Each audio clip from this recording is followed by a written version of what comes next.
안녕하십니까. 이번 시간에는요, 이게 고전이다 뺐다 고명한 저자님의 책의 그 고통이 없는 쾌락은 없다, 이 표현을 다루고자 합니다. 첫 번째, 도파미네이션이라는 애나 렘키의 책이 있습니다. 그 책에 보면은 우리의 뇌는요, 쾌락과 고통을 같은 곳에서 처리한다고 합니다. 실제 경험을 반추해서 보면은 정말 사실입니다. 그리고 쾌락과 고통이라는 게 이게 그 시소처럼 양극에 있습니다. 그래서 이렇게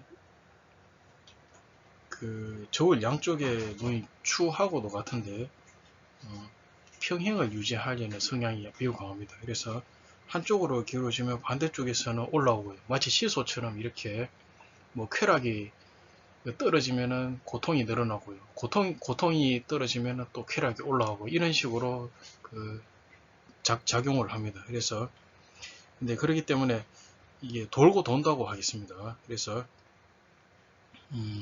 고통을 느끼면서 만약에 산을 오른다 이렇게 한다면 처음에 오를 때는 고통이 더해집니다. 땀도 나고 그게 굉장히 덥기도 하고 이게 체력적으로도 지쳐가고요. 올라가면 올라갈수록. 그런데 산 정상을 갖다가 한번 딱 정복을 하면요. 그때부터는 이게 굉장히 그게 시원하기도 하고 정상에서 내려다 보이는 그런 경치도 있고요. 근데 굉장히 내가 해냈다는 그 만족감, 성취감 이런 것도 느껴지면서 굉장히 쾌락이 느껴지고요. 하고 음식을 먹을 때도요.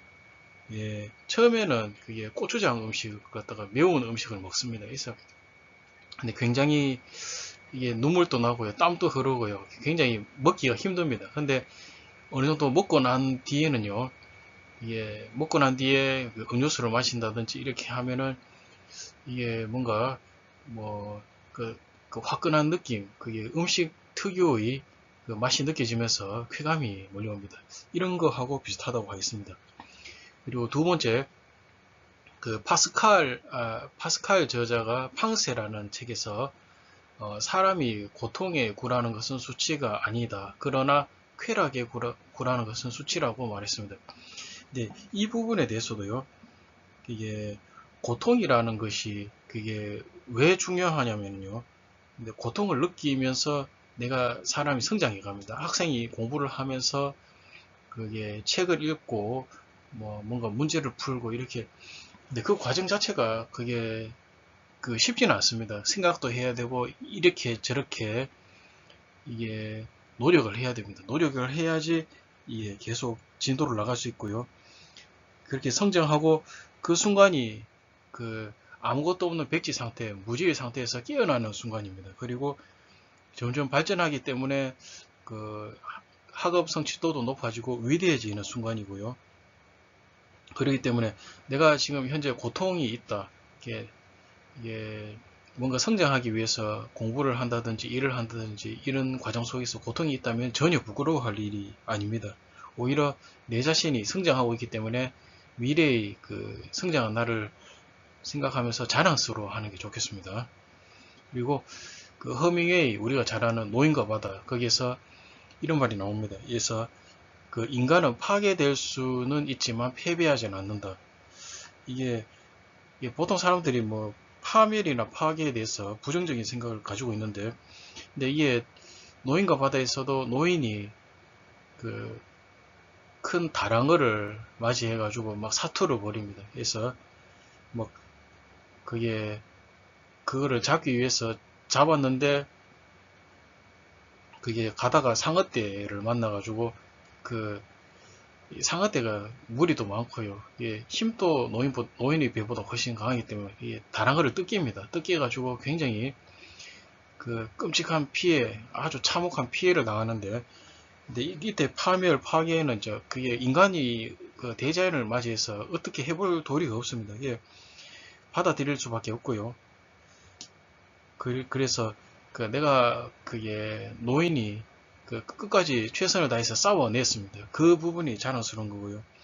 그런데 고통을 갖다가 못 이겨가지고요. 도주하는 사람들은 최악의 패배자라고 합니다. 근데 물론 이런 경우도 있습니다. 이게 거의 사지를 만나가지고요. 사면 초과에 빠지는 상태에서 그 최선을 다해서 그게 그냥 내가 저 사람한테 지지 않겠다 이래가지고 싸우다가 장렬하게 전사하는 것보다는 도주를 한 뒤에 그 36개 준행당해서 도주해서 후위를 도모하는 거 맞습니다. 그런 예외적인 경우를 제외하고는 그 고통을 못 이겨서 달아나는 것은 수치라고 볼 수 있겠습니다. 그래서 예, 그 예외적인 케이스로요, 고통이 없는 쾌락, 그게 마약이나 도박 같은, 근데 그게 최악입니다. 이게 마약이나 도박으로 그런 쾌락을 느끼는 거는요, 이게 그 호르몬이 한쪽으로만 분비되기 때문에 균형이 잡히지 않습니다. 그래서 그게 신체가 망가집니다. 망가지고요.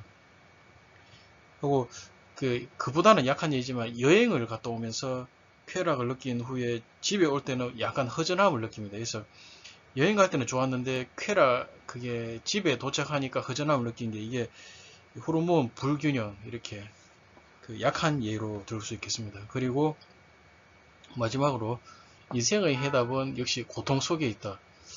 이게 대체적인 경우입니다. 예외도 있을 수가 있는데 대체적으로는 이렇다는 소리입니다. 그래서 근데 모든 문제는 그 고통을 피하려고 하기 때문에 생겨나는 게 대다수입니다. 그래서 계속 회피하면 문제가 커지기만 할 뿐이고요.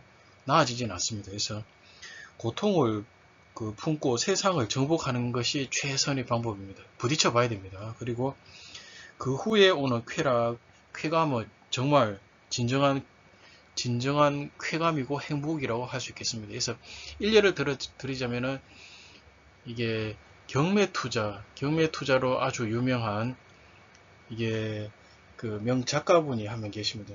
그게 송이창 작가라고 그런 분이 계신데, 근데 그분이 그게 처음에는 있잖아요. 이게 고통을 갖다가 이게 경매를 하는 과정에서 그게 뭐 투자나 아니면 사업을 하는 과정에서 자본금을 모으기 위해서 힘이 들었습니다. 그래서 근데 굉장히 자본금 모으는데 일자리도 남들이 하찮게 여기는 그런 데 가서 고생하면서 그리고 거기서 그 번 돈을 거의 다 그게 저금을 했습니다. 저축을 해가지고 쓸데없는 데 낭비하지 않고요. 그래서 차곡차곡 모은 종잣돈을 가지고 그 뒤에 그게 뭐 재테크나 아니면 사업에 대한 책을 충분히 읽고 강의도 듣고 하면서 공부를 한 뒤에 그렇게 투자나 아니면은 그게 사업을 했습니다. 그 뒤에 아주 승승장구합니다. 그래서 그분도요, 어느 정도 고통을 겪은 뒤에 이게 큰 수확을 얻게 된다. 그렇게 종잣돈을 마련하거나 아니면은 뭐 투자나 그 사업을 갖다가 준비할 때 이론을 공부할 때 이렇게 처음에는 공부할 때 힘들었지만은 나중에는 그게 지식으로 지혜로 쌓여가지고 발전하게 되는 성과를 맺게 된다고 했습니다. 그래서 그것만 비추어 봐도 이게 얼마나 인생 속에서 고통 이걸 갖다가 극복하는 게 중요한지 나오고요. 근데 그분은 직접 무슨 일을 무슨 일을 하더라도 내 앞에 닥쳐오는 그게 험난한 그게 역경이나 고난 이런 게 있는데 그거를 정면으로 부딪힌다고 합니다. 그러면 해결책이 바로 보이고요. 피하면 피할수록 문제가 커진다고 합니다. 그래서 그분이 생각났고요. 오늘 이렇게 그 영상도 이렇게 마치겠습니다. 끝까지 잘 시청해 주셔서 감사합니다.